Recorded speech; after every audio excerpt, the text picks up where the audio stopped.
Welcome to the Intercut podcast live from South by Southwest 2025, where we're pre-recording this. We are talking about all of our hidden gems. We got a top 10 video, we got individual reviews, and we have too much barbecue. So here we're winding down, breaking down just all of the extra little movies that we saw out of the South by Festival, maybe some stories, I think we went through the merch already for the most part, but a lot of these movies go with the merch at this point. But anything that stood out of South by this year that was a little bit low-key, maybe different from the last years?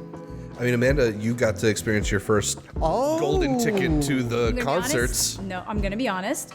The platinum badge that I was upgraded to felt like the film and TV badge 2 years ago. Right. Yeah.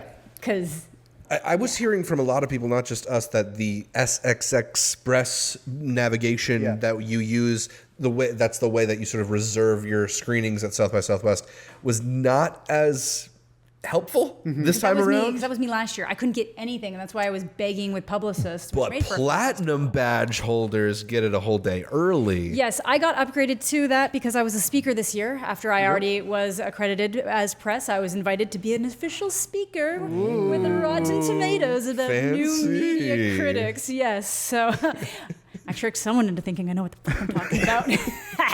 So then they upgraded. I didn't even really. They told me they got the platinum thing. I'm like, that seems like a headache. I don't want to deal with that. Because I'm like, it doesn't actually get you anything except music access, which I didn't care about that much. Art's like, nah, this year you can book 2 days in advance. I'm like, I wouldn't have had to wait 5 hours to watch Another Simple Favor, which I didn't anyway, but you know, it's whatever. But like, it's an interesting. And then for the music one, it was interesting that you could just walk in. I was like, I thought we'd be behind all the music people. Why do we still have priority over the music people? It feels like you're putting in a cheat code. It's pretty dope to be able to just walk into nice concerts like that. Things may be changing because it was already different this year. It sounds like it may be different for the future years for people to know who are going to South by. Getting a little financially motivated here. Yeah, because at this point, the hidden gems might have been all of them for the people not getting express that's this the thing year. Is because we were striking out on the express passes, and because some of those bigger movies were things like Drop that'll be out really soon, Holland will be out in a couple weeks, stuff that we maybe... Some theaters are a lot smaller where you're literally risking it all to be there and they don't let you in. I think we spent a lot less time online than we normally do. We learned our lessons from the last 2 years. So and we did play the game of trying to figure out when can we go for a secondary. Shout out to all of the PR teams that have helped us out and being able to get us links and being able to provide us with tickets. Those are the biggest people because those are the publicity teams that are helping us watch the movies. And helping the movies get discussed. Seen. And if we don't see movies, I guarantee you, it could be a scheduling thing. But it's people not wanting us to see the movies. So thankfully, we had a lot of help this year, though. We did. And we were able to hit up a lot of different theaters. Y'all got to hit up the Hyatt, which was the new one this year. Yeah. Keep it or no? Get rid of it. It's a ballroom in a hotel. It's chairs like, too close together. Yeah, it feels like being at like a off-brand Comic-Con going there. I was like about to get a lap dance from the girl next to me, and I was in an aisle seat. And granted, maybe they should keep it. Not to be so disparaging to South by, I feel like it's just there because Stateside is under construction. And this is the vibe. Okay, so imagine you were at like a Comic-Con and someone was like, hey, you want a secret screening of the new Avengers movie? And they yank you into a side hall and then they just sit you on these chairs that they've packed in side by side like crazy and then they're playing it on the fucking like PowerPoint projector. There's a quinceañera going on next door at the other ballroom. Yeah, the screen wasn't terrible, but like it did not feel like I was watching a movie at a screening. I had an interesting experience at my screening of Holland because Holland is a film in which Nicole Kidman is sort of playing like a stay-at-home wife. I'm just calling it the weird housewife vibe that she's been giving off the last handful of roles outside Northman. It's Holland. It's all these sort of like Dutch elements to it, including Dutch pancakes. I get to see this, and y'all have not been to Holland, Michigan. It's got the best breakfast I've ever had at the Boris, bro. Holland, shout out Holland, Michigan. I think we were close enough to the Hyatt like cafeteria kitchen that the smell of pancakes was wafting into the ballroom. So it was a little bit of a 4D experience. I was like, bro, that's kind of nice. Also, look, if it's not a good theater, that's one thing. But the idea that you can see the headliners at a secondary screening. That was nice. That sounds like it was cool. Yes. So that was a benefit. That helped out a lot. Like the reason why I had to wait in line that much for Another Simple Favor was because my panel conflicted with that secondary screening, and it was one of my most anticipated of the festival, and it was the only chance I was ever going to have to see it in the theater. Right. And mentioning that, seeing at the Paramount is where you do still get the premiere Q&A, everybody. This is just a secondary showing. I would say that secondary. I saw Drop there, and that was another not. one from you? the Paramount screening absolutely would have been better. So that's the other. I'm hoping that they're able to keep secondary screenings for headliners, but they move it back to the Austin Convention Center because they're able to have a lot more. It's also like part of the shuttle system. Yeah, you're closer the Hyatt was a to. little rough. If we had to mention The one Hyatt's on the theater. shuttle system, but Yeah, but it gets out of the way. And Yeah, plus, the seats were better and everything was better in the other one yes, too. absolutely. If we had to pick one theater, that love is the number Zach. one. The I love the Zach's Zach Theater so great. much. I like the staff at the Zach Theater. Yeah. Good seating. I think there's a good view Yeah. no matter A where little you're bit sitting. more food than the Paramount, like a little bit. A little bit. They could use more. They should be selling sweaters because it was a cold day. Yeah. But shout out to Zach. That's my. Yeah, That's I mean, my we theater always choice. have like great experiences at the Paramount because the audiences are So fun. already It's never riled up. bad, They're to be honest. conditioned to respond loud. It's a beautiful venue. It's a too. great place to see stuff. The Zach is the closest we get to it. That's not a theater that holds over 1,000 people. Yeah. Yeah. I think it's like I half. much will easier say, to get just in. to put that into perspective, Holland did not get very much reactions in areas you might expect it because tonally people didn't know if they should be cheering in certain moments. I mean, there's and a that's reason the movie's fault. that Holland won't be showing up on our hidden gems of South by Southwest. We're going to keep that bad boy hidden there, but we do have a bunch that we do recommend. These are all the movies that didn't make our top 10, but things that like were right there. This is all the honorable mentions, all the movies that we were surprised coming out of South by because maybe we didn't even have them in our preview. We begin with a lot of the genre movies over Yeah. here, and I want to start with the last one that we saw recently, Redux, another multiverse movie. What do you guys think? I thought it was really cool. Yeah. It's just, just the general premise is that this mother is going back through a bunch of different timelines progressively to continuously kill her daughter's murderer. It reminded me of the one y'all saw before me last year, and we ended up interviewing the homie for it. Oh, things will be different. Yeah, Dude, Yeah, it felt so much like a Yeah, very Things Will Be Felker Different. core. Yeah. How it's filmed feels very Shout out the boy. different. It's just kind of like interesting how she becomes kind of like addicted to that process of continuously doing this over the catharsis that comes from it without ever actually having the full catharsis. Which is interesting, yeah. It also really just launches you right in there in a does, way yeah. that is intentionally confusing at first, but forces you into kind of movie detective mode. Like, what is going on? Why am I seeing these elements recur? But it's really cool to do that kind of in media res and not waste any time. This is a pretty scrappy movie. It's not That too. a small cast. Everything sort of feels homemade. Even the like big, clunky time travel multiverse hopping machine, while it's really cool, it does feel like something you'd pick up at a scrapyard. Definitely way more indie, but I like that because you think of something like Looper, right? Yeah. Before he got to that, was he not doing brick? Right. Right? So to me, it's like, okay, I see what you can achieve after this movie when you get a bigger budget. It's the story that really stands out the Yeah. most. You got actors who get the job done, but it's really, like you were saying, being able to use this element, like we're going to talk about with other movies, where the genre piece of it is what allows a person to reflect on the grief or whatever the trauma is that they're going through. And I thought it worked very well. Yeah. I I want to shout out last year, we also had that other one where she was also stuck on the road. You know what I'm talking about? yeah. It has not come out. Oh, geez, yeah, that other Desert Road. movie, Desert Road. That was pretty yeah. solid. Yeah, this is about that kind of The hidden gems from last year, too. We got you. exactly. Yeah, it's like in that It's realm got a of bit of movies. intrigue, a bit of mystery, some fun action, and pretty entertaining. So keep that one on your radar. Good title as well. Shout out the people from Redux. But you got to catch one that we were all very excited for. I did. I feel a little bit bad because No. they took Zach's ticket away. I couldn't even get one. I'll say they couldn't even give me a ticket. I lucked out on the express pass for that was a one. hot It's a movie screening. called It Ends, which is another one of those contained car movies. But it's basically these people are being kind of moved out of their dorms from college and they're just driving and you're kind of getting to the dynamic of the friendship and they turn onto a road. The driver's like, there's no turn. We haven't hit a turn. And then they try to turn around to get back to the main road and it's a dead end. And then weird things start happening. All right. And they are like fleeing for their lives. And then it'll hit a point when they stop feeling like they have to do that. And that's when it gets actually more chilling. That's what I've been hearing. Yeah. It's interesting in the sense that like this is very much a very dark look at what it can feel like to grow up. They started working on it before the pandemic, but it's incidentally become something that I feel like people can relate to in the pandemic, trying to graduate in that pandemic and the things you lose in that.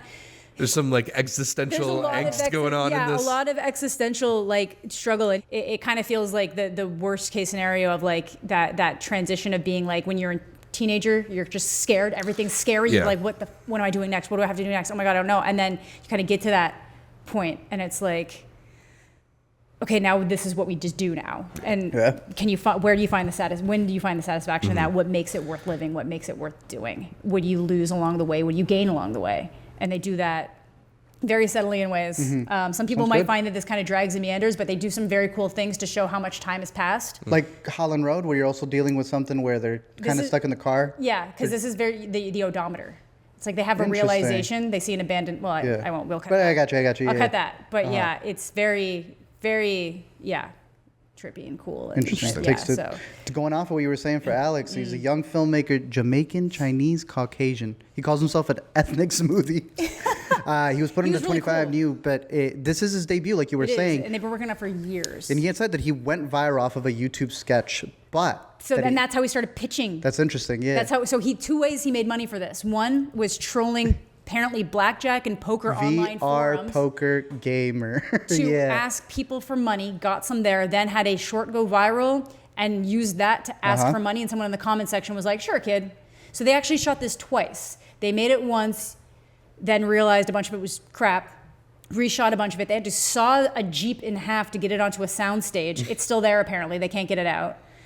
They put in a lot of work, so it's very similar to Life Hack. He said it's like 5 or 6 years of his life working on this movie. That's good. I kind of felt like a kinship between those two movies. It kind of felt like it has that debuts. vibe. And it seems like they're really youthful, but both in like the cast that's featured, but also in their execution, angst and execution. Yeah, absolutely. It's sometimes I think one of the complaints out of Sundance is that we felt like there was a couple movies where people were telling stories about something in their life, but it didn't feel like they were quite on the other side of it enough to tell a story that was worth telling. This feels like you're not necessarily on the other side. You could still be going through so much of it, but it's not affecting the story that you're telling because that is something that people can relate to, and you're presenting it in the way that people are going to find something in. Yeah. So as he puts it shout here, out to that. Yeah. Alex hopes to make films for anyone who's dealing with stuff.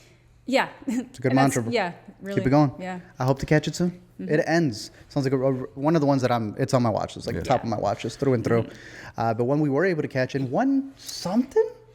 They made it one of the buzz screenings. But where's the buzz?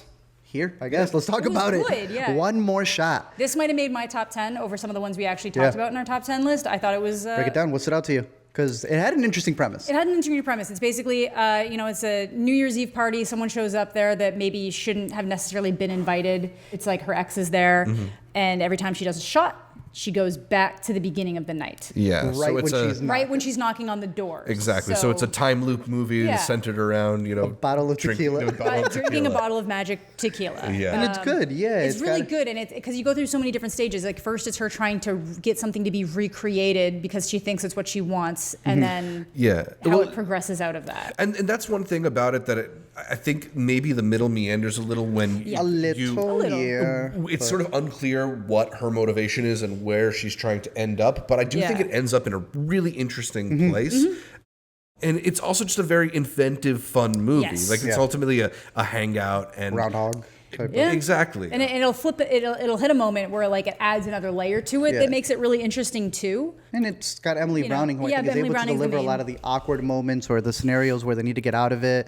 She did really good. Yeah. I think depending on who picks this up, I think it'd be a good matinee, but it'd be a perfect streaming movie. This is something that you put on at home. It's shot very well, and it's got all these different elements where kind of like River from last year that you really liked how they replayed things because she's the only one going through it for a lot of the beginning part of the party. She's interacting with people and getting different results, and I like that. Yeah, me too. The way they iterate on those interactions and find funny nuances to it. It's entertaining. It's a well done movie. Good crop of characters in it too. Like learning what people think about you and then restarting so you know that they're thinking that about you before you get there. Right, exactly. It's clever. So that's definitely one to put on your radar. It got the buzz screening, and we just don't know who's picking it up yet. If I do a double check over here, I don't think so. It is also international, which is interesting. It's Australian. So we'll see where that comes up. But I don't see one up here yet.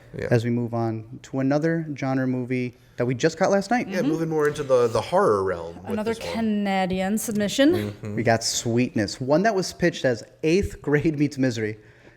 It might be damned if it's That's not pretty that. apt. There's also a little bit of like some Breaking Bad episodes in there, but a little lurker, but Breaking Bad for sure. I'm gonna go super pretentious and mention movies people haven't seen. We got Oh Hi and now we got Oh Hey, right here.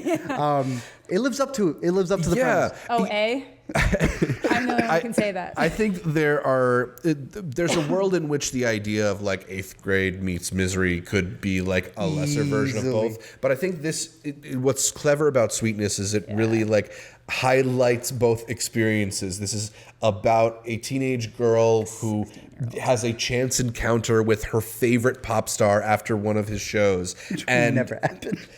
And how it just sort of spins out of control from there, it sort of forcing her into making increasingly bad decisions in hopes that she can be the special someone for the person she literally has pasted all over her bedroom wall. She can be the muse. She can be the fixer. Right, but in a way that's super I can fix him the movie. This is I that. can fix him the movie. And Which Ohio is from the perspective of like an unrealistic child who thinks there's a scenario in which this world-renowned pop star is going to get with a 16-year-old. And like you said, break down what she was in before, and then you break down how she does not look like they tell her. Yeah, well, the only other film that I had seen the lead actress Kate Hallett in was Women Talking, as one of the young girls. Narrator. She's the one that narrates. Yes, Tell yes. our story. Blah, That's blah, blah, crazy. that one, Exactly. So Now she this gets is to deliver. a more grown-up role. Oh, she talks and ties and does a lot of stuff here, And but she does a great job. I can't see her age displayed anywhere. Obviously, The movie's claiming she's 16. Yeah, the movie's claiming she looks 12. She's short. She's Insanely enough, adds to the movie. It adds because it makes it. Because I remember reading the premise of this. I was like, is this going to be the rock star taking advantage of her in a weird way? Like, how dark is this going to get? And it's like, no, she's the problem. It's She's the instigating crazy. factor. It goes further than you could possibly imagine, but also in a way that like not fully developed 16-year-old who's obsessively following someone their entire life and feels like they have a parasocial connection with this person would logically just keep digging themselves into the hole because they don't have the empathy to realize that. Yeah, no, it is sort of like an extension of stan culture in a way, and it feels in its own way kind of relatable, or at least true to an extent. But it is really thrilling. It's suspenseful and kind of like a little bit upsetting. Like please don't go there. Yeah, you're just like, please don't. You're seeing had a a bad couple situation moments. get worse and worse. But I thought it was really clever. I went upstairs to go get something, and I just hear, "Ooh!" And I was like, "What was it?" Yeah, we had to go back. So it's a good one. I'd even put it up there.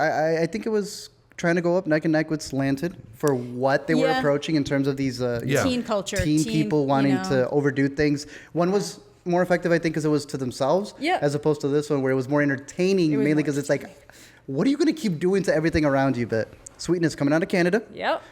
No date as of now that I see, but I think most of the movies that go over in Hidden Gems are not yet picked up. So that's what we got you here for. Hopefully, a lot of these keep them are on also your up on radar. Letterboxd, so you can add them onto your list. Shout out Justin Chatwin.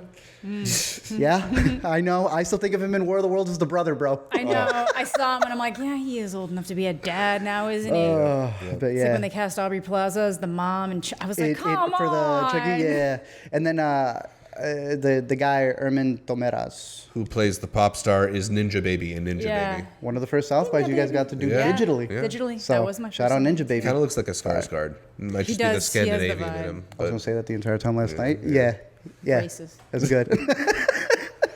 Ethnicist. He looks like I a think. clown, actually. That's what it is. I'm against clowns. Doubling up the genre ones. I don't think you got the chance to catch this No, one. You may I have been have editing. But there is this one from, oh my God, Zach. She's from the boys. She's not even from the boys. This one's from the boys. The wrong one. The Surrender Colby Minifee. is a movie about, I believe so, a mother-daughter who are taking care of their father who is on hospice. Yes. Great little thriller.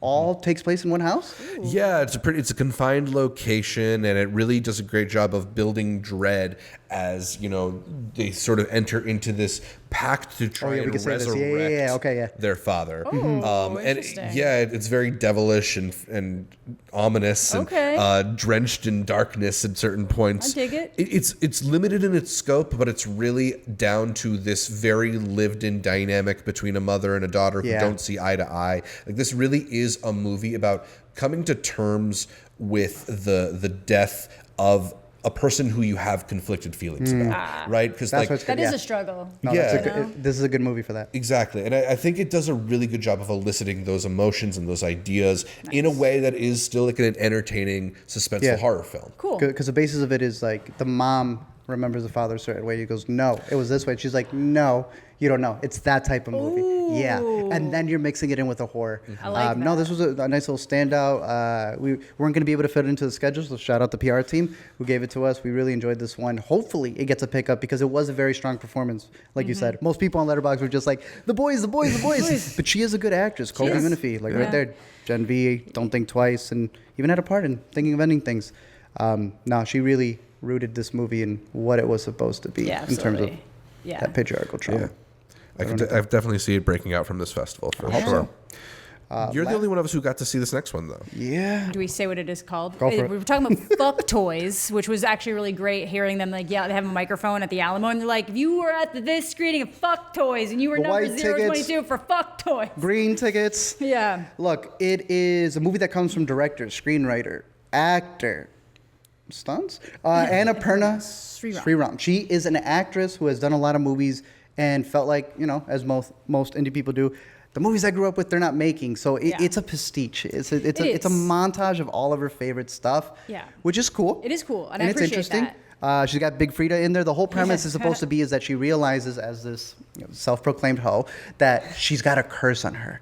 And in realizing this curse, she needs to do a sacrifice, and it's trying to get the $1,000 to perform this. Where is she going to go? And it's all the different places that she goes to. When she's dealing with the rich people, I mean, you kind of know where that's going. But in particular, there was one actor that they had here, and you guys will recognize him from probably a couple of other stuff. She has a relationship with an older actor who ends up helping her kind of get to where she needs to go. Yeah, I don't know if you know this guy. Young. He's one of those character guys. actor. Yeah. Yeah, like I didn't know his name, but I've seen his face. The moment I show it to you, you know who he is. Oh, yeah. He kills it. He comes in as almost like the sugar daddy, and I thought that those were the moments where you actually had heart to the movie. A lot of the other parts is that they're trying to montage. It's like a bit too Strange Odyssey for me. Like that usually loses me a lot of times, as we know. So it was a little bit. Yeah. I'll finish it. Yeah. 'Cause I'm interested to know, and I respect it. I appreciate what it's going for in its message of like what you really are is just another piece to these rich people, to whatever else. Kind of what we talked about with Nora and how she feels herself as well. You could feel that was a movie that is now kind of superseding all sex worker movies. But moving into some more comedic stuff, Amanda's the only one of us who actually got to catch Idiotka. Idiotka. I feel like the description made this seem like it was going to be a little bit more intense than it ended up being. This is a very sweet movie. It's very sweet. Yeah, the description made me think it'd be pretty like cynical. Yeah. But yeah, it's not very sweet. Yeah. It's very, very sweet. I think it could have gone harder on the cynical side of things, but that's just clear. They really wanted to go for like, this is the heart and spirit of this like immigrant family trying to make it in America. And this girl who's trying to compete on a reality show? So basically the dad had gone to jail, so he can't get a job, and they're relying on her. So she literally sews fake designer tags into clothing to make a living, and then gets the chance to be on this show. And the only reason why she's even in consideration is because her grandmother stumbled into her audition video, and they're like, that's insane, we want more of that. Then they find out the dad went to jail. Is this movie? And they just keep, because it's reality shows, they want the backstory. They want somebody that they can make a spectacle out of. They don't care if you're the best designer in the world. You need to get views. Is it too over the top where it's another world? No. It still fits within here. They just Yeah. So is what it is they just kind of want her more for that backstory type thing, but it's very sweet. It ends up being very Was sweet. Julia Fox? She's one of the judges. Hopefully we get the chance to catch it soon, but I had one showing only at the Zach Theater, so hopefully they have a good rollout for that one. One that I got to catch at the Zach Theater the day before this one had premiered, another comedy, For Worse. It is pretty much a coming of age for an older person. Yeah. I think find these cute. I call them post-adolescent coming-of-age stories. Exactly, yeah. A woman like this genre. who's sort of finding herself after a divorce and entering into an acting class and a relationship with a younger man. I don't know if it's necessarily the most like unique story of like a later in life coming of age, but there's like a sweetness to it, and I think particularly the cast is really strong here. A lot of actors who you might recognize from other roles, but this is the directorial debut from Amy Landecker, who has been on a lot of stuff. She was on Transparent for a while. She's in a bunch of good movies. I remember her mostly from A Serious Man. She talked about. You finished it, right? There's a scene in a parking lot. Yeah. Comes straight from A Serious Man. Even called them up to get advice on how to film it. Yeah. All right, so it's got the Coen touch in there somewhere. On top of that, it's also got the young people's touch. She said she was very inspired by your girl, the director, who also did this one. Yeah, Can You Ever Forgive Me? Can You Ever Forgive Me? But she also was in Enough Said. Not in it. Enough Said. Yeah. So Nicole. Yeah, it is Hall of Center. Hall of Center. Yeah, you got it. That's like her big inspiration. Working underneath her is what really inspired her. It does feel like a Nicole Hall of Center style. Aiming for that, especially with the reveal that we got at the end. But the big part to me was that both of these boys were in the thank you, and she said that working on I Love My Dad and Shithouse, Cooper and James really pushed her to direct. I love that. So I thought that was pretty cool. But this is a movie that she's in with her husband, which I didn't know. So that adds a lot of elements to it. Bradley Whitford, he was funny in the Q&A. He would direct for her. So whenever she was in a scene, he was the one giving the thumbs up for that. Nice. Nico Hiraga's, he's just a thirst trap. This is all my man is in the movies. He came up to the Q&A the same way, and he delivers what he needs to. But overall, I agree with you. It's a movie we've seen several times, but there were jokes that got me. The one that got me was when she says, he's too young for me. I don't think you get it. He has fitted caps as his artwork. And then her friend goes, but he wears them. Eco-friendly. He wears his art. Yeah. There's some goofy stuff there. But overall, probably one to definitely catch in streaming because we were talking about different comedies. It's very TV lit. Yeah. But I like the actors that were involved. That was For Worse. Another one that I think we saw like half of before it got cut off, but Alina got to finish it. I don't think y'all were vibing too much with She's the He, but I like the atmosphere that they were going in there. There was one moment where they are looking to transition so that people don't confuse them. Yeah. Especially because they think that they're both gay. Yeah. So in that process of one of them wanting to transition into a woman, someone goes, I know that they're not faking it because they hate themselves so much. You know they're a woman. That's the level of jokes that they're hitting you with this, while being very childish, adolescent with the markings that they have across. It's very twee and cutesy. There's lots of like cartoonish drawings on the screen, and even like sound effects that are written out to punctuate moments. Good the scrappy like indie version, of course, but look, I think this is a movie that will likely appeal to that kind of crowd, like a younger crowd, particularly a queer crowd. I maybe was like a little too cutesy for me. Yeah, they move really quick, which I didn't mind. I liked it. But definitely check this one out if you are curious. She's the He, as well as this next one that I know you ended up really liking. And I've been saying it wrong this entire time. Well, we've been joking calling it Spositions because it's dollar positions. I think the dollar sign is supposed to just be silent. It's just positions. And it is a goofy comedy set against the world of cryptocurrency. This guy who goes all in on his hopeful investments. Multiple times. This is sort of uncut gems by way of like American Pie or something like that. Yeah, because it is. You're just digging.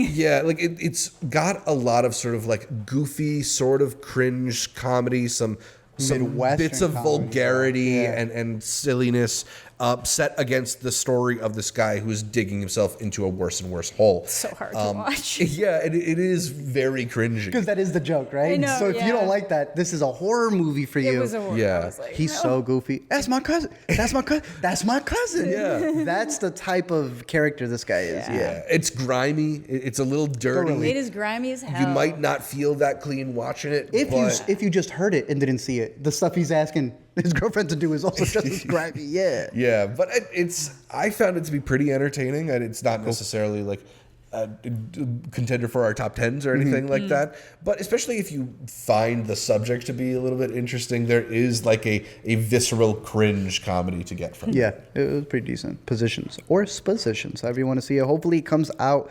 soon and they're able to ride the wave. But we move on to the dramas. We got a couple of dramas that did not make our top 10, but they could have. Zach had this one in his personal one. I'm excited to watch it. My Uncle Gems. Yeah, this is a story set in Norway, but about a Kurdish immigrant, and he's sort of living his regular life in Norway when all of a sudden his Uncle Jens shows up. Jens is not his actual name. He's just going by that because Norwegians don't know how to pronounce his actual name. And it begins as the sort of like goofy fish out of water cultural comedy. Like he goes to the market to buy something and he's haggling on the price and stuff like that, like a Eastern versus stressful. Western norms. And then it sort of gradually reveals itself to be this mystery about who Jens is, what's his background, why is he here? Is he here legally? And why may or may not? And I think the way that it sort of morphs from a sort of low-key, goofy comedy into something a little more fascinating, a little deeper, is pretty intriguing. I found myself really on board for this journey, and really dug the kind of like ambiguities around the ending as well. It's pretty interesting. I was curious for it, and then that poster came out at the convention, and I was like, okay, now I'm even more into it. But sounds good. My Uncle Jens, a hidden gem of the fest.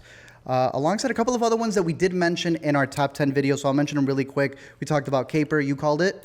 Indie the Hangover for people who take weed gummies. That's probably the more to the point version. Wrong sex goes, or sex goes wrong. Sex goes wrong comedy. So all the boys that are really men have to go looking for it. A mixture of The Hangover and Sex Tape or something. Exactly, yeah. Slanted was one that I'm hoping, that they win, but they never really go big, and where it's about, or what was the phrase? They've been calling it the what? They've been calling it Mean Girls Meets the Substance. Which it delivers, to be honest with you. Yeah. With a little bit of Carrie.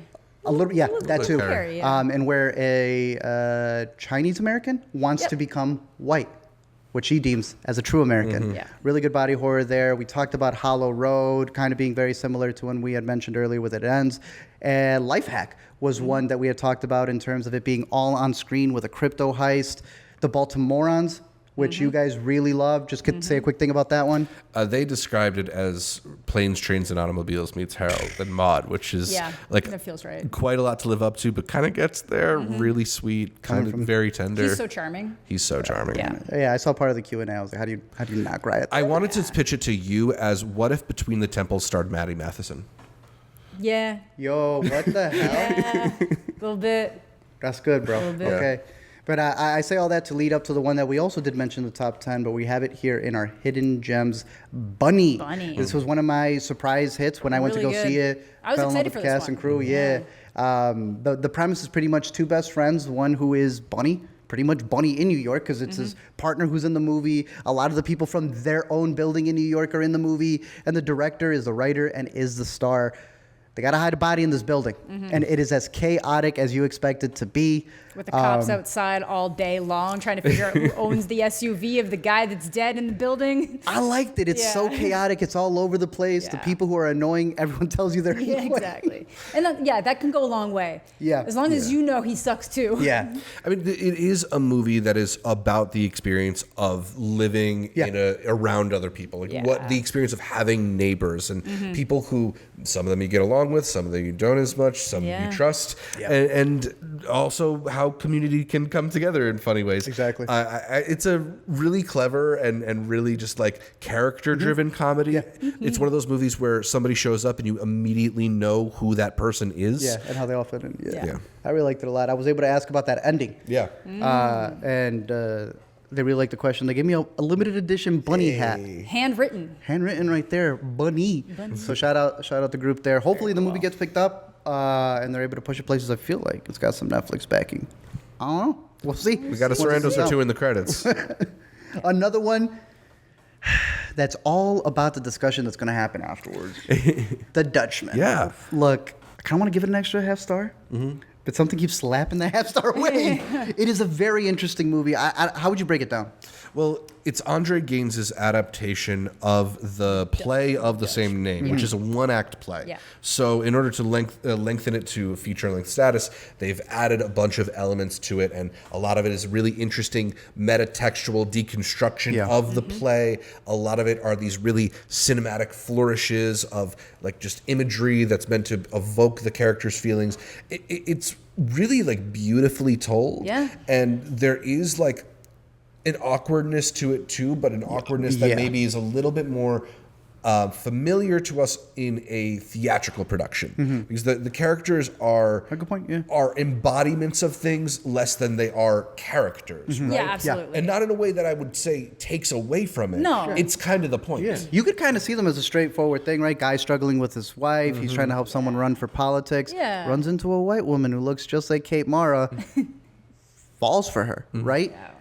Or they're just nothing, right? There, like you're saying, she represents something, he represents something. Something. He almost represents himself. He represents Andre Holland And then and what he does with the story. Yeah, and the idea of being able to take this classic story that has a particular ending and like, can you reframe it? Can you that. change the past? Can things be changed, or are you always Such a stuck fascinating concept. to live through Yeah. the experiences of your past and your people's Yeah. past?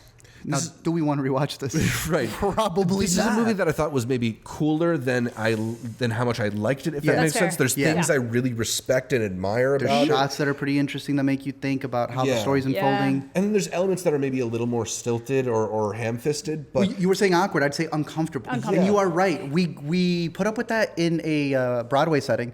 But in a theater, we're so used to a producer at some point told someone people paid for a ticket and they can leave. They're not live. Yeah. And they didn't do that for this movie. A lot of that comes from the writer. Someone who I was surprised was even in this, because halfway through the movie I was like, this feels like a writer I've seen before in A Boy, a Girl, The Dream, but in particular To Live and Die and Live, a movie we covered. Sundance Hidden Gems. Yeah. Harry Potter House is when we covered this one, and again, a 3-star heart movie for me where I don't even know how to describe Look, it. there are 3-star movies So intrigued. that are 3-star movies because they don't do anything particularly remarkable. They're just sort of fine. And then there are 3-star movies that are ambitious swings that have interesting ideas behind them, and that even if you didn't necessarily love them, there's plenty to talk about. And this is a movie that has plenty to talk about after. So, I think this is the faults of a system like that. But this is a movie that is more than just what it might seem on the surface. Thoroughly. And that's why I really respect it. Shout out Cubis here. I had to go up to him. I don't usually go up to people, but I was like, bro,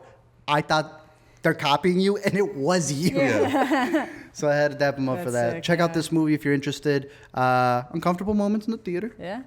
But Zazie Beetz was there, and she was stunning. Also, I had said that she did this movie by sacrificing her honeymoon. Yeah. So that's how committed. Oh, yeah, we didn't tell you had that to one. move the honeymoon. She moved her honeymoon for it. But hey, a really good one to add right there as we continue on some of our other ones. Trash Baby, I don't think any of you guys got to catch. No. People were really liking this one, so I had to go take a interested, dabble in yeah. it. There's been a couple of movies coming out of festivals like Toxic, where girls are willing to take tapeworms so that they could become models. We all saw a Virgin of Quarry Lake, where they all don't want to be the only virgins in Quarry Lake. What are they willing to do there? Yeah. Trash Baby is an American stripped-down version of that, where she really wants to be like the popular girls, where she really wants, in the small town, almost like it's a trailer park town. And in doing that, they play with that title. What are you going to become when you're older? Are you not just going to be everybody else? And I thought it was an interesting coming-of-age movie, not one that I think would break any of our top 10s, but one that's definitely worth the mention here, especially for the child performances. Nice. Like someone says, Gummel for girls. I won't go that far. Before we get into the docs, there's one more drama that I feel like is Would have been better as a doc. maybe would have been better as a doc. It might be worth mentioning because there is some interest in it, and we thought it has a pretty interesting premise. But I gotta say it's probably one of my most underwhelming films from here at South by. And I missed it. And I was really And I'm going to excited argue for it. No, Zach, it's mid. Right. So American Sweatshop is the story of a woman working at a flagged content reviewing office of some kind. They're not censors. They're moderators. Exactly. So the people who are forced to look at the worst that the internet has to provide and judge whether or not it should stay up. And this is a movie that at least purports to be about the psychological damage that it inflicts on these people. Amanda, you've mentioned that this is when people work in the FBI, they don't stay in this field very long because it's so psychologically they damaging. cycle you in and out, and they offer you regular psychological testing and help to make sure you're not actually being affected by it. Which is not something that's Not really offered in the something private sector. But the film, despite having this really interesting premise, I feel like it just doesn't take it a lot of interesting places. There are all these sort of tangents that But like it goes amount there, to right? really Yeah. nothing. Yeah. There's like a hint of an element of like, is the content she's watching affecting her own relationship to violence and stuff like that. Nice. But it just amounts to kind of a big shrug at the end. I found the ending itself to be particularly cowardly in its non-taking of a stance. Bummer. To a degree, yeah. There was parts I liked in it because I feel like they do go there to those things. It's not that they avoid it completely, it's that they don't commit to it. And that's sometimes even worse, right? Yeah. Your coffee's not cold, it's not hot, it's lukewarm. Yeah. They could have done a lot better, and a lot of that came down to the fact that at the Q&A, the director mentioned, I don't go on social media. I don't know TikTok, I don't know all these things, and that answered so many questions to me because, there are elements in this movie where it's like you don't know how viral that would go. This popping out this way, people would see it that way. And it's like she had a misunderstanding of how social media works while making a social... That's what I don't get. Why does that keep happening? Why does no one step in? Someone should have helped her on that half because that's why I'm giving it 3. She's missing that part, which And would have that's the answered the part. questions dealing with her trauma or what is she going to go through, because she definitely didn't understand the substances they were using either. Yeah. Still bummed I missed it. And it's no fault of Lily Reinhardt, who's solid in this film. Pretty good in the movie. and I can see why she'd pick the role. It's No. a good There's an premise. element where they make her do something as a character. Yeah. And she tells you she did the opposite. So I was like, they literally had you act. This lady who knows nothing about it, and you who do, were forced to say something in the movie That you know is wrong. that you know that's not even how it would go. So it has a misunderstanding to youth, which definitely means it has a misunderstanding to adults. So it kind of makes it, no offense, a little bit useless. Kind of, That's what he felt, definitely. Yeah. I wanted If you're more. not a representation of There the is- story you're trying to tell, what are you There doing? is 100% something that happens that's caught on video that you would have been like, all right, the movie's over right here. It would not have continued. Okay, all right. But we'll see. Again, Lily's fine. And I also really liked, there's not much to Daniela Ratcatcher in the movie. She's kind of heartfelt, but I really liked Joe Fry. is that his name? Yeah. I liked him too. Yeah. He is the reason why I'm going. There's something there because he read something in the script that you're accidentally capturing from him and you won't let him continue. Yeah, well, he makes a big choice with his character, but it's a choice that like maybe even adds substance that wasn't there on the script. Like he's putting something on top of the movie, and I really liked his performance in it. For I got to mention it here, a little bit on the lower side, but nonetheless, it doesn't hit for us. It may hit for you, and that's the point of this show. American Sweatshop, right before we get into the documentaries. Yeah. Now, I've seen a majority of these, so I'm going to let you start off with the one you did see so I can get some shorts.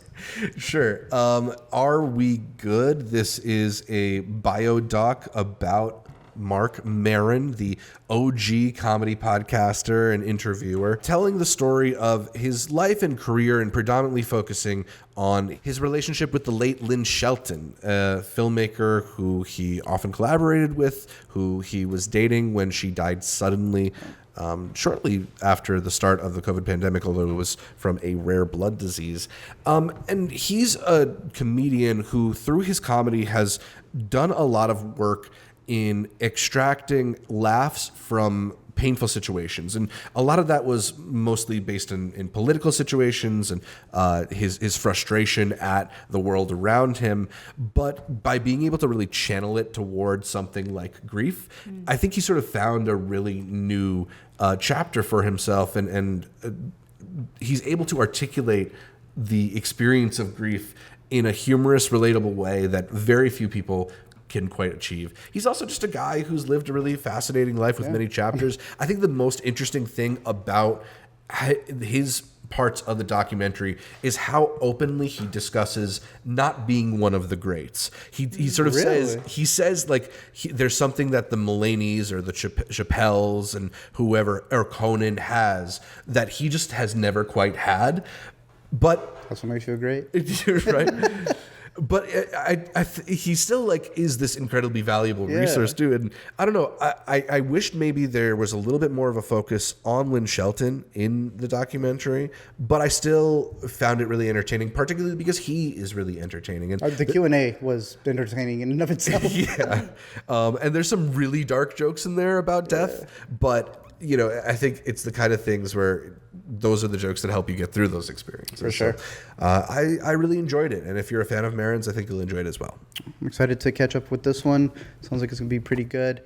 Some other docs that were out there was The Secret of Me. This was one that looked really interesting to me because I had brought up in the preview. It feels like they're inspired by... Three Identical Strangers. movie ends and they start talking about, they were literally, he had seen that movie and he goes, I need someone to direct my story. I'm just going to tell you guys what it is. The idea is that they grew up as a woman, only to find out they were intersex, and it was forced upon them. Yeah. To a lot of people, they don't know this. We've been in the festival circuit. We are also like the best allies in the world. So like we know everything. This was a shocker to my screening. They didn't know what intersex was. That is something that we're losing a lot of. That's crazy though. Because remember, Conclave happens. Thank you. Talk about that. And no one understands. Everyone's like, no, they're putting the trans. And I was like, they're not though. And that's there was literally a Law and Order episode about this like 25 years ago now. That's what's crazy. And that was a big part of this movie. Yeah, there was a house episode. That it's something you need to mention to people. It was one of the best Q&As I was at the festival as well, because people were just like invested in like figuring out, wait, but are they doing this because they think it helps? Well, where's the proof that it helps? Where's all these different things? And he has to start off the movie by going like, my trans brethren, sisters, everybody, this isn't a trans movie, and I need you to understand that, because they're almost like the opposite. Like you're saying, he's saying no to the surgeries while people are fighting for the surgeries. Yeah. He doesn't want the hormones while people need the hormones. And it's the thing about like, I like waffles, so you hate French toast type stuff. Yeah. He wanted to make sure to get that out of the way completely. Right. It's not a bad thing. It's too snappy for me, but I think that's a good thing for like Netflix, where it's jumping to everything, giving you all the infographics. But a little pop. A little pop, which isn't a bad thing, because again, the fact that people don't know what this is, gotcha, we still need to make the pop version, the very big doc to get people on there. But it is an incredibly gripping story of what this person had to go through, the activist they became, and they're not the only story in the movie. There's so much other stuff that's even crazier. When we did get to catch together and won the big one? Yeah, won the documentary feature competition, Shuffle. This is the story of American healthcare screwing up yet again, particularly in relation to how we treat addicts, who are in various forms of rehab, and the rehab centers that are just funneling money to their owners. The way it's broken down is unbelievable. I think as people who watch a decent amount of documentaries and maybe know about some of this stuff from real life, the real elements of a surprise or new information for me came in the way that they broke down the systems of rehabilitation and how money is at its most lucrative when you're in those early stages of rehabilitation, in a way that encourages relapsing, so you can start the process over again. And it's a very damning film in terms of the lack of success that these really lucrative rehab centers have had. The way that while the Affordable Care Act made it so many people could have access to health care, it's also enabled a system that has funneled money to the insurance companies rather than to people. It's a really like damning story. In 90 minutes, right? Breaks it down to a T. 82. Yeah. Wow. 82. Yep, and lots of compelling animations to break things down as well. This is where it was done even better. That's why I'm saying the other one's even poppier than that. Yeah. Here it's exactly what it needed to be. I think where it's at its strongest, though, is in the subjects that they pick to sort of tell the stories. Like, they are all, really eloquent in describing the situations they're in, and just kind of heartbreaking stories to hear. Yeah, so you understand why they're put in those scenarios. Yeah. But I also love that while it's all this bad, he focuses many times on the good, the people who actually do help you. And that's always a standout to me. Absolutely. Nice. One of the other ones to go quickly to, Tallest Dwarf. Just the idea of, people who aren't necessarily dwarfs, but they realize that there's something in them that causes them to not be, that man like figure. You could have the perfect, you can have dwarfism, but without actually being. So they were the tallest dwarf. Yeah. And then they take that to just break down the history of dwarves and how they were the ones who helped with things, and they were the ones who ended up getting into genetics and stuff because of the way that they tested them out. So what happens when they want to create something to stop dwarves from ever being born? Yeah. And it starts breaking down the impact of what little people have done, the different things that they have helped with, and the ideas of you would be stopping people who look like this. Yeah. And that's why the main subjects that we're following, I think she can't have kids, so to them it's like, this is the end of people who look like us. Mm-hmm. I'd argue there's something that will happen somewhere else, but it was interesting. It's also because it's about these healthcare systems that are developing drugs that would potentially combat dwarfism, and is that a thing that? Is it correct to correct it? Right. Is it something that needs to be corrected, which is the big part of it? Yeah. And I don't know, I thought they got very detailed into it. They get into the people who they're arguing with, and they're like, you can't be neutral if you're taking people's money. But one of the ones that really stood out is that they interviewed an actor. I don't know the actor's name off the top of my head, but we've seen him in several things. And she asked him, what got you into this field? And he pretty much said, everyone was always noticing me. And if people were going to laugh at me, I wanted it to be from something I said, not just from them looking at me. And I thought it was a really great way to just a lot of really good talking heads of people telling you their personal experiences really stood out. Yeah, and the title itself comes from one of the first subjects that we see, who is, like Julie Wyman. Who is not legally a dwarf. Dwarf, but she was like, I know we're different. Right. And sort of the investigation that she goes through in looking back into her genetics and past. Yeah, so very fascinating subject and pretty comprehensive as well. That was what I was very surprised with. Yeah. It did create one of the funniest Q&As that we did not go to. We were at Lifehack. The lady comes out and goes, why is this show short? Who was doing the Q&A here? I'm like, literal dwarfs. So shout out the team for the Tallest Dwarf. I hadn't seen them yet. She was a different programmer. She didn't know about the docs. The next one that I want to get into, the last three here, was ASCO, Without Permission. This is a movie about the Chicano art movement that happened in LA and the people who were really involved in it until it became so big that you can't really be a revolutionary with, it also being commercialized and stuff. They ended up commercializing this. They got my boy Diego on this. They got my boy Gael on this as producers. But it was an interesting look at the people who were just trying to create something different, because the idea was that nobody wanted to look at Mexican art. So it's named ASCO because that means it's making you nauseous. You find it nasty. And the big thing was to look at me. How awestruck can you be? And their main challenge was they wanted to make movies. And because they couldn't, what they ended up making was stills. So their whole art was a still of the movie they were never able to produce. I thought it was pretty interesting. The top two that I have here, Bucks County played at Sundance. And it was episodic.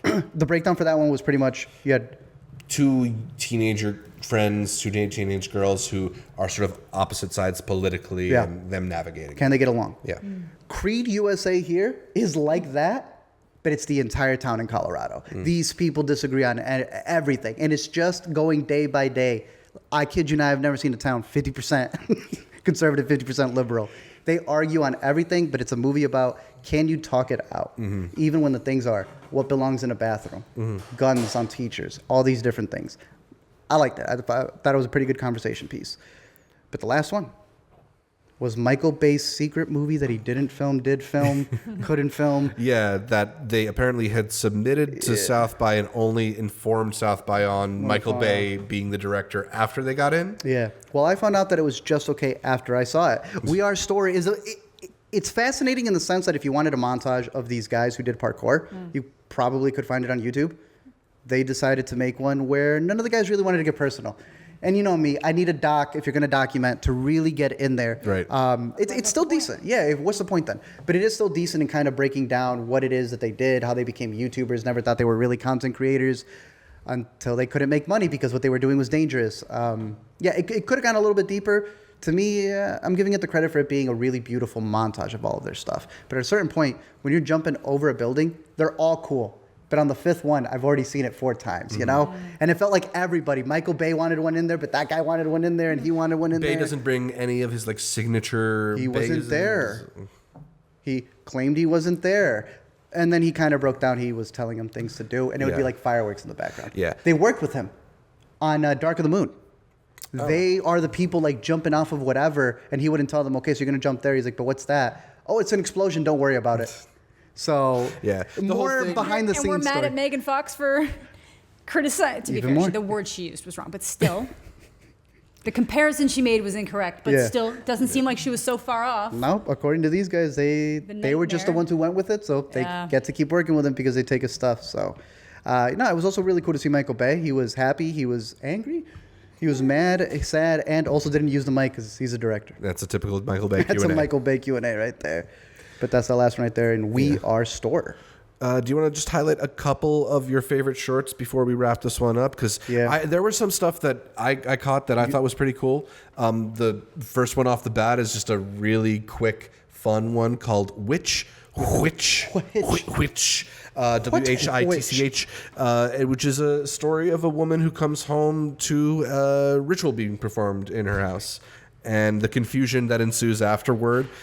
Pretty effective and pretty surprising. Yeah, and you like the needle drop on that one, which we had a couple of good ones. Yeah. One animated one was Detlev. I need y'all to watch this one. This is a stop motion animation where he's always freezing. And he's just trying to get through his day. And I found it to be really delightful. One of the best animated ones that was out there. The only one that beat it in the animated category was TV or The Disturbance on Forest Hill Road, where a police patrol, like everyone in this building, all their TVs, those worlds are coming to life. But to me, it was more so the story of like what happens when you're not paying attention to the kid watching the TV. Does he start imagining personal things? And what happens when you shut that TV off, when they don't get connected to that? Very TV glowish is how I felt. Interesting. So definitely give that one a watch. We had Brief Somebodies, which is a story about them breaking down. Yeah, it's two actors who are about to perform like an intimate assault scene. That happened to the director/actor. Yeah, but it gets sort of into the psychology of the actors and how they navigate it and their relationship. And then goes a step further because in one of the actors playing the perpetrator, they're breaking down how they really see the person. So the director's hearing what his perpetrator felt for the first time. And then the movie zooms out for them to stop filming to then be the characters. And then it's a very interesting meta conversation on these on-set topics. Exactly, yeah. And it just sort of has some really surprising turns and isn't what you would expect, I guess. I thought was interesting, yeah. It ends in a really compelling place. Yes, it does. So for a short to do all that, I think is really compelling. And I think it was well done. What's the doc? Make it look real? I'd say that'd be a good twofer with that one right there. Yeah. I want to shout out I'm the Most Racist Person I Know. I had mentioned this one to Amanda, and it ended up winning. Yeah. Where two girls come together, and the idea is that while they both have a background that may make it difficult for them to come out, one also likes white girls more. Yeah, it's It's sort of like a romantic comedy, meet cute between two brown girls, and they're discussing their relationship both through their ethnicity and to hypotheticals. Yeah, I really liked it. Yeah, stars my girl from The Pit. It's her here. Who we saw all around South by Southwest going to movies. That's the dopest part is seeing them actually out there try to get stuff watched and things. So shout out them. They're very good at what they do. Aziz, what a dope ass name. But yeah, it's funny, it's cute. It's got like a real energy to it. Yeah. So I thought that one was pretty good. Yeah. And wrapping it up with my last two, they're both kind of docs. Y'all were inside watching Baltimoreans when I went to the Shake Shack and was crying my eyes out for this movie that's not even on Letterboxd, Camp Widow. 15 minutes of just the most heartbreaking things at a retreat for people who have lost loved ones. And they give you tags, like how'd you lose them? How long ago did you lose them? The people who feel guilt for being there for them. The people who have lost their love languages. All of these different things. I was crying on my shake. I don't know what to tell you. One of the standouts from the shorts, for sure. But I got to end it with a wonky one here. In Randy as himself. I had put this as like something Nathan Fielder would do in the rehearsal, where they are reenacting an incident that happened of a crime. And they have to cast and Randy as himself because the actor never came in.